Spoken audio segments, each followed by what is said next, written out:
Hey nerds, Farmer Jesse here. Welcome to Growers Daily, your daily dose of ecological farming insight. It is Monday, February 9th, 2026, and today we're talking spinach from seed to table and taking a quick question about grants for market gardeners, possibly to grow spinach. How about that pairing? So let's do it.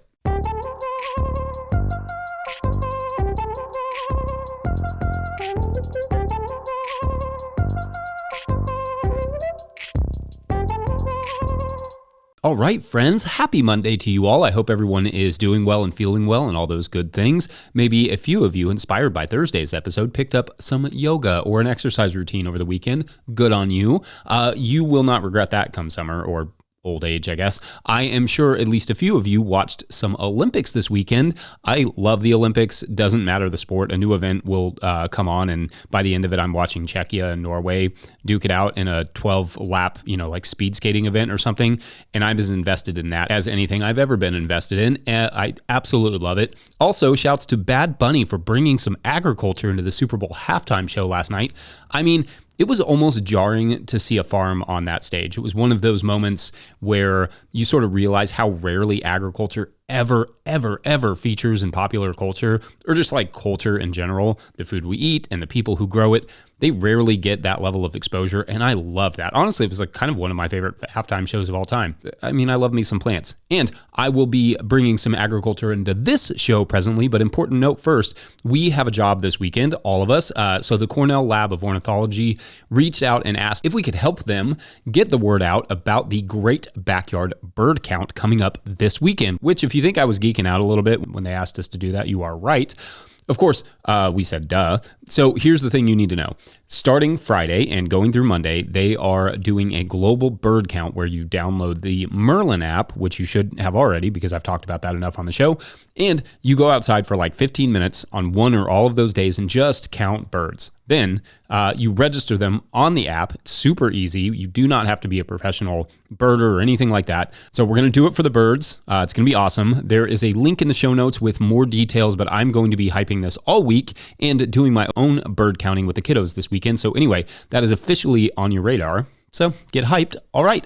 So it is Monday, where every week this year we will be digging into a single less talked about crop in the series we're calling Planting and Raving. Today, the crop we're going to cover is spinach. Now, I did a whole video on spinach a few years back, and I've talked about spinach several times on this show, but why not put all of that info together in one nice compact place with a random question in the middle, because that's how we roll. Spinach is a great crop for basically every season, but the summer, unless you count Malabar spinach, that isn't really a spinach, or Tetragonia, which is also not a spinach, but very tasty, does really well in the summer, and both can make a okay substitute. So anyway, spinach though is extremely cold hardy, and in regions like mine, zone 6B, where, when the ice isn't on the ground for 2 weeks at a time, it will grow okay, even in the field unprotected all winter, especially the Savoid varieties. They tend to have a lower concentration of moisture in their leaves, which makes the leaves less susceptible to freezing and exploding the cell walls. The same idea applies to kales and other brassicas like that. They're maybe a little bit more fibrous. They don't have as much moisture in the leaves, so they don't die as easily in the winter, thus making them better in general for winter production. There are also smooth spinaches and spinaches that just have a little bit of that Savoid look, which is kind of that crinkly thing I'm talking about.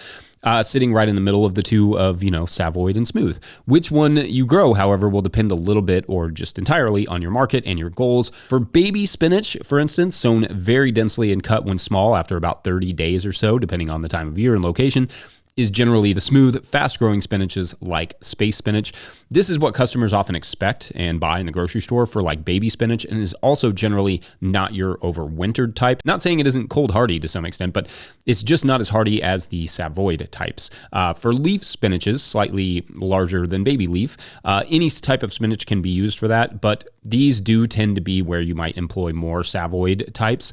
There are spinaches that are grown specifically as bunching spinach with taller stems, but I find honestly that most spinaches kind of do that. If you grow them for long enough, they will turn into a bunching capable spinach, meaning you put it in a bunch, almost like a kale or chard. You just cut the whole thing and then you band it. For marketing, spinach is relatively easy to sell through almost any outlet, though unless you are incredibly efficient at growing it, I would recommend avoiding large wholesalers, only because it's not an easy crop to grow efficiently at a profitable level and compete with larger growers out there, like out west, here in the US at least.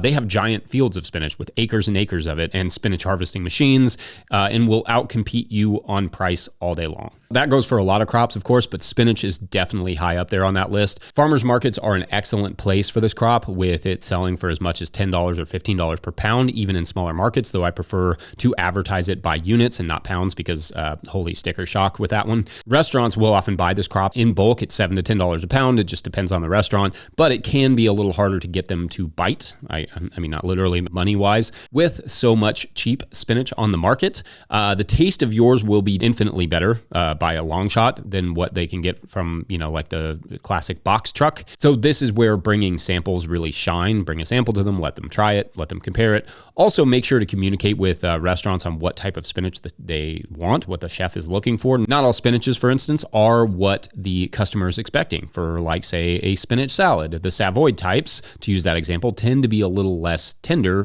for eating raw. So that's not always what people think of when they think of like a spinach salad. Speaking of taste, though, spinach that gets a little colder will have some of the best flavor of any crop grown here. It sweetens up nicely in the fall and winter if the timing is right. It's good in the spring, but as you approach summer, it's important to sort of just look for some slower bolting varieties. Now, I have not had great luck growing spinach over the summer or just like into the summer, just because we get pretty hot here pretty fast and we stay hot. So even with irrigation and misting and shade cloth and all the things, spinach is really just like, please just leave me here to die. But if anyone has any varieties that they like or that have worked for them over the summer in regions at least as warm as mine here in 6B, Kentucky, holler at us. I can give them a shot this summer and just see what I think. Otherwise, we will talk more on the growing side of things in the third segment. For now, though, let's take a quick break, and when we return, we'll look for grants to do this whole market gardening thing, spinach or not. BRB. Hi, Jesse and the crew. Thank you so much for everything you teach us with no-till. I know you all are buried in snow and ice. This is the contrast. Colorado is having the worst winter, the driest winter on record. We're actually having to water our yard this first time in 40-some years. Thanks. Have a great day and enjoy your snow. It's very precious. Today's episode is brought to you by Tend. Farming is hard, running it shouldn't be. Meet Tend, the purpose-built platform built by farmers for farmers. Plan your season, map your farm, and track every task from seed to sale. No more spreadsheets, no more guesswork, just smart, seamless workflows. Tend adapts to your farm, 1 acre or 100. Real-time inventory, sales, labor, tracking, traceability, and analytics all in one place. You grow food, flowers, fruit, and more. Tend helps you to grow smarter. Start free today at tend.com. That's TEND.com. All right, back to the show. If you, the listener or viewer, are enjoying this podcast, getting even a small amount of value from it, consider supporting our work over at patreon.com/no-till-growers. I will try to get to questions from everywhere that questions come in, but I will always get to your Patreon questions. Now, today's Patreon question comes to us from Patreon member Gerard Holodeck, who asks, quote, "Hey Jesse, do you think a segment on how to find/apply for federal or regional farm grants that makes sense for market gardeners would be possible? Are there any that you guys focus on? Thanks," end quote. All right, so great question here. And a couple years ago, I would have had a better picture of what grants were available, but obviously with the new administration, a lot has changed in the grant world. So forgive me if this segment feels a little incomplete, but I will also try my best to get you some good guidance and at very least point you in the direction of people who you should reach out to, because it is ultimately someone's job in your area to know what is available for you and how best to access it. First, I should say that on our farm, we don't really do a ton of grant funding, but we do a little bit here or there when it makes sense. The reason for that is that there's this perception, especially from people who aren't farmers or whatever, that grants are like free money, and they just aren't. More often than not, grants require a decent amount of paperwork, sometimes relinquishment of some percentage of control over a project, etc. In short, grants require some amount of labor, and for the most part, like we just, as farmers, don't have a ton of extra capacity hanging around ourselves. So we don't often apply for, a ton of grants. There are a few national grants that we have utilized over the years, however, and one I even mentioned in the live last week, which if you were there, shouts to you, which is the NRCS EQIP High Tunnel Grant. This particular grant helps pay for the construction of a high tunnel on your property and is among the easier grants to get. We used it on our old property, but have not used that grant on the new property, in part because although it can be great, it can also be a little bit slow. We just needed the tunnels that we have like earlier than the grant would have rewarded them. them based on when we applied. Otherwise, that's a great and helpful grant. And in your first year of building a farm, that's one of the first things you should do is just apply for that grant once you have your farm number. If I needed another tunnel, I would probably just go ahead and apply for it myself, in fact. And the NRCS does a lot of grants for everything from fencing to water collection to beneficial habitats and cover cropping, natural resource conservation. Shouts to them. For sure, go talk to them and see what might be helpful to you. Also, SARE, S-A-R-E, provides some grants that it's another one that our farm has not applied for, but we have been part of some other people's SARE grants, and No-Till Growers got a grant several years ago to do a series of videos through Southern SARE. There's like one for each region. I really love that grant system because you could be like, I really want to test different mulches on sandy soils or whatever. And you can design a sort of low-key research project around testing those mulches, and SARE will help fund it, like buy the mulch and pay for your labor and those sorts of things. Again, though, there is work on the front end and the back end, so you really have to want to do that part too. We are also going to be a part of a new grant that used to be called something like Partnerships for Climate Smart Commodities, I think. But then that triggered some powerful people because, caring for the planet, the horror. But anyway, is now called something like the Advancing Markets for Producers, AMP, something like that initiative. So we are going to be working with that project on our farm, and that seems pretty cool. Money to pour into some ecological projects around the farm to demonstrate the economic viability of caring for the planet. Sounds like a good Farmer Jesse-esque thing to be involved with. And we are connected to that grant through the Organic Association of Kentucky. So big shouts to Brooke and everybody over there. So anyway, those are just some of the things that come to mind. But what I would do in your case to find out what is available locally is go to your local organic ag organization first and just lay out what you're interested in and what you do on your farm and see if they might be able to tell you what is available locally. Also, hit up the Ag Extension Office and or FSA. I'm not sure what the equivalents of those would be in other countries, but people whose job it is to assist farmers are pretty much everywhere. So set up a meeting with them and or just like peruse the literature that they have. They will have a lot of resources. If any listeners have any other resources that they use, throw those in the comment section as well. Otherwise, I think that's the gist. We will take a quick break, and when we come back... Oh shoot, hold on, it's Popeye. Be right back. That's a fake phone. Hello, Farmer Jesse. Peter, zone 6-ish, I guess, Maryland, just outside DC. Like everyone else, the garden is under snow, hoping for some relief. There's some kale, well, you can see that I'm hoping we'll make it, and over there as well. But like everywhere else, snow, snow, snow. Today's episode is brought to you by Certified Naturally Grown.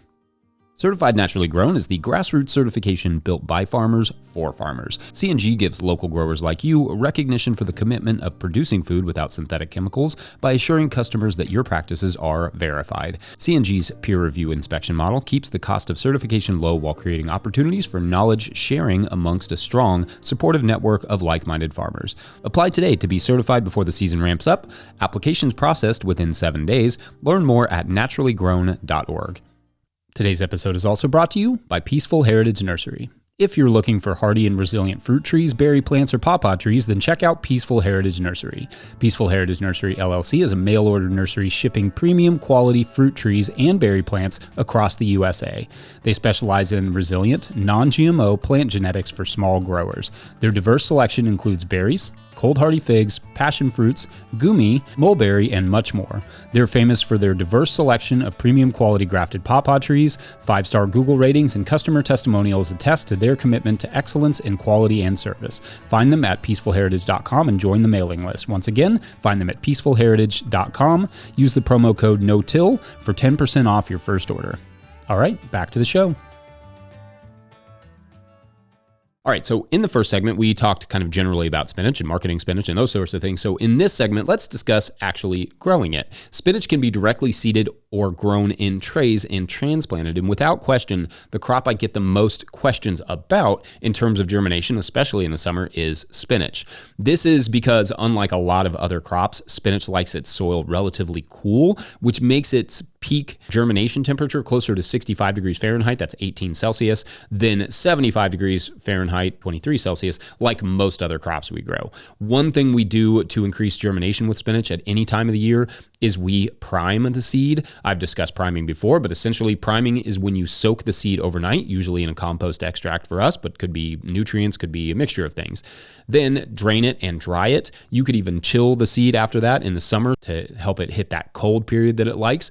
But then after it's dry, you can store the seed or just use the seed straight away. The idea here is that it just gets the seed ready to germinate like it would in a natural setting where it is getting wet and drying, getting wet and drying out, like once it falls on the ground. Then when the temperatures are right in nature, it's ready to outcompete the other crops. It just starts to germinate and grow. Most seeds you buy have not gone through this natural cycle, which is why priming works for almost any seed to speed it up and often increase germination rates. It will lower the seed's longevity though, so only prime what you plan to use over the next few months. Like if you have spring brassicas and fall brassicas, you don't need to prime your fall brassicas at the same time you prime your spring ones. You can, you just don't need to. You're going to get better germination rates probably if you wait. All right, so for direct seeding, which is mostly how we do our spinach, we do a little mix of transplanting and direct seeding, but we do a lot of direct seeding, and when we do that, we sow spinach similar to how we sow radishes, often using the same plate or roller and the seeder, depending on what the shape and size of the seed is. For baby leaf, we will use the 4-row pinpoint seeder. That's a specialty seeder. You don't need it, but it will get those rows really, really tight. For regular leaf spinach, the Jang is our go-to. Then we will get the bed fully saturated and keep it that way for a week after sowing, often with row cover over top, or in the late summer with a tarp over top, white side up, though this year we will be doing burlap trials as well to start moving that away from plastic. This is also a good crop for flame weeding. You wait just a few days and then you flame weed it because spinach is a little bit slow to germ. So flame after 3 days if you don't see any spinach, and then it should pop into a nice clean bed. You would really only transplant the spinach because it's such an, you'd have to transplant it so closely together. You would really only transplant it, one, if you're using something like the paper pot transplanter system, whole other story. We'll get to that another time. 2, if you wanted to use leaf or bunching spinach at a weird time of year. Or 3, if something was currently in the bed you wanted to use, but you wanted to get a jump on the spinach. What I mean by that last one is, let's say you have like peppers or something in a bed and you wanted to grow them until a frost, but ultimately wanted to get spinach into that bed for the winter time. I may start the spinach in trays about 3 weeks ahead of the first hard frosts, and then that way when the peppers are done, I can clear the bed of the peppers and immediately get the spinach in there, and it will be a good chunk of the way to maturity before it ever, goes into the field. Or maybe it's like early spinach, but the field is, covered in snow or maybe ice. Starting the spinach in trays means I can get a 2 or 3 week jump on growing in the field and not have to wait for the, snow to melt, clean the bed, sow the spinach, and then wait for it to germ. That's the genius, I guess, of any greenhouse. It's kind of like your on deck garden. In trays, I usually place 3 to 5 seeds, give or take, and that way I get like these nice little clumps of spinach, and I space them around 7.5 inches apart on the grid for both leaf and bunching spinach. I usually use 128 cell equivalents, which are roughly 1 inch by 1 inch by 1 inch blocks when I'm doing the soil blocks. If you want to grow them bigger in the transplant trays, you just need bigger blocks. For harvest, I usually use a knife, just basic knife, and cut the whole cluster, but you could be more particular for certain customers and just pull individual leaves. For baby spinach, something like the Quick Cut Greens Harvester from Farmer's Friend can come in handy, but only if you're doing a lot of baby greens, because it is not a cheap tool. Worth it for baby greens production for sure, but start with a knife and see how many baby greens you can really grow before investing. After harvest, we will never soak the leaves of the spinach really, but if it's dirty at all, we will dunk it and then spin it dry. Too much time in the water really is just, that's the thing that we want to avoid because it seems to damage the spinach a little bit. So we usually just do a quick dunk, a spin dry, then pack it or store it in the walk-in in an airtight container. It's about a week-long storage crop, though we are often eating our spinach like 2 weeks after harvest without an issue. Just a week is like, I wouldn't want to sell it certainly after that. Disease-wise, downy mildew is often going to be your biggest issue. Airflow is huge, so make sure that in downy mildew prone areas to give the spinach some shoulder room by planting them with more space between the rows, but also look for DMR, that's downy mildew resistant varieties if it's a problem on your land. Otherwise, in terms of profitability, it's a good one. I rank spinach right up there with like lettuce and other baby greens. It's quite profitable, but it's just a little bit harder to grow and harvest, so I'll give it like a 7 out of 10. In profitability because I've randomly decided to start ranking these crops on their profitability. Anyway, let us know what spinach varieties you all like and any approach or strategies that I missed. Otherwise, let's spin out of this Monday it was okay. Don't forget, No Till Growers is now officially a nonprofit 501c3, so donations are tax deductible and greatly appreciated. Please make sure to like and subscribe and or follow wherever you're getting this podcast. That's an easy way to help us out as well. Enormous thank you to all of our show sponsors. And if you'd ever like to sponsor the show, you can reach out to Farmer Michelle at notillgrowers.com.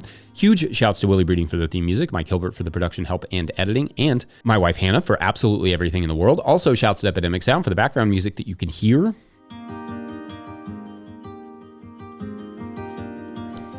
Pick up a hat or a copy of my book, The Living Soil Handbook, at notillgrowers.com just to support this work.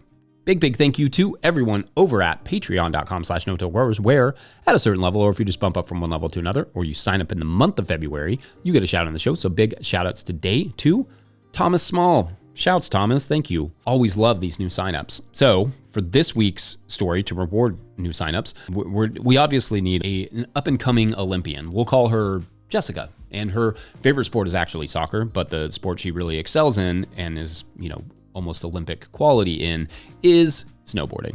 This is part because she lives deep in the mountains of Colorado, where sure there is some soccer around and a few people do some pickup indoors, but mostly life evolves around the ski slopes. And so anyway, Jessica's not just like good at snowboarding, she's like incredible at snowboarding. She's fearless, a generational talent. Some people call her. At 15, she wins adult competitions regularly in the state, and people say she's, gonna win the gold one day for the US. And anyway, one particular day, Jessica's on a ski trip, or a snowboarding trip really, deep into the mountains with her team when everything changes. And that is for tomorrow on The Mountains Will Have Their Say. I don't know what that means. We'll find out. Thanks for watching and or listening. We'll see you tomorrow. Bye.